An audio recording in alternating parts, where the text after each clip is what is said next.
آماده‌اید برای یک سریال درام علمی تخیلی پیچیده، داستان عشقی که علم ثابتش می‌کنه. Something happened to me, but you wouldn't believe me if I told you.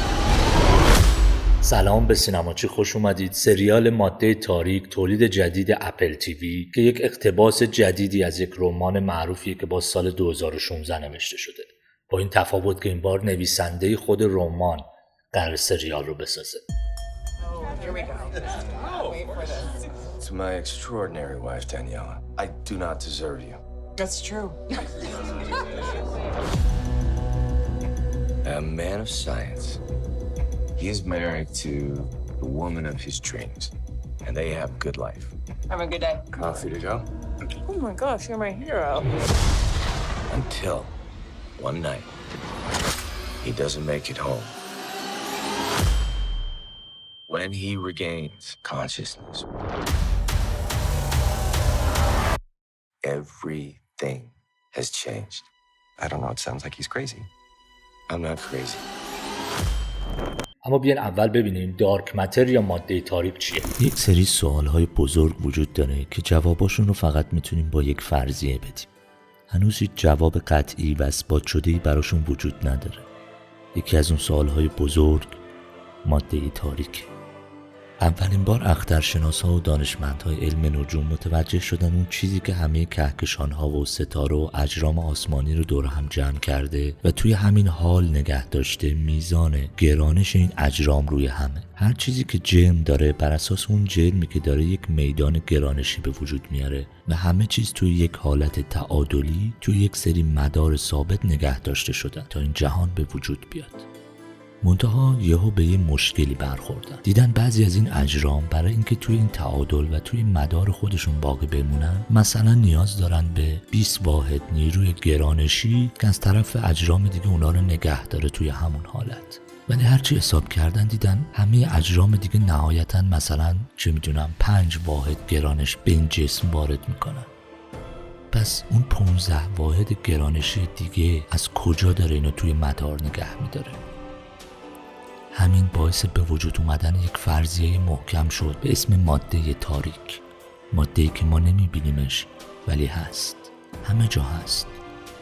همین الان توی اتاق شما، توی خیابون، توی فضا، توی کهکشان یه ماده‌ای هست که جرم داره چون گرانش داره، اما ما نمیتونیم ببینیمش. چرا نمیتونیم ببینیمش؟ چون نور رو بازتاب نمیده.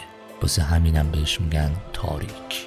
اما قضیه وقتی خیلی هیجان انگیز و ترسناک میشه که بدونید بیشتر از 95% جرم و انرژی که الان توی جهان وجود داره مال ماده و انرژی تاریکه. یعنی همه جهان هستی که ما میبینیم فقط 5% اون چیزیه که واقعا وجود داره. حالا این رمان و این سریال قرار راجع به ماده تاریک زندگیمون صحبت بکنه. چیزایی که توی زندگی ما اثر دارن اما ما نمیبینیمشون. Who are you? I live here with you. Charlie! Daniela! Have you done something to them? I don't know who you're talking about.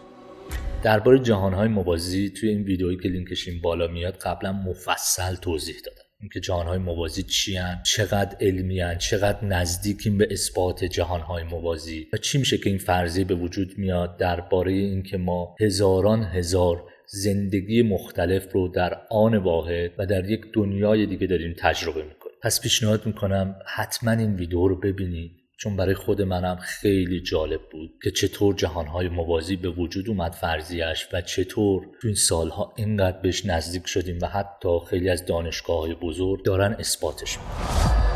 I just need answers. You built the box. Behind every door in there is a version of your life that you could have lived.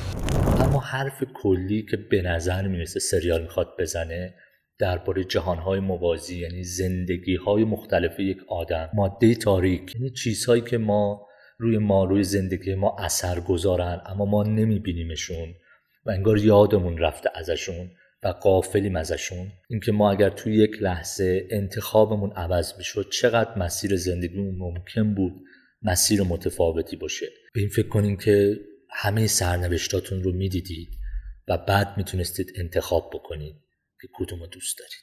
You're different, Jason. You stole me from my world, and he brought me to his world. What if the person that abducted me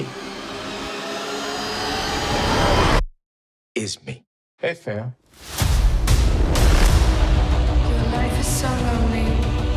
Why would he do that? What's the one thing you had that he didn't? He's been different, and I'm scared.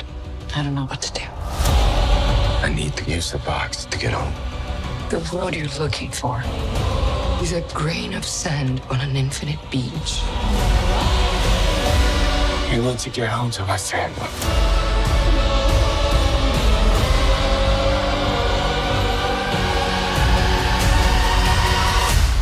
I want my life back. Do you ever get that feeling?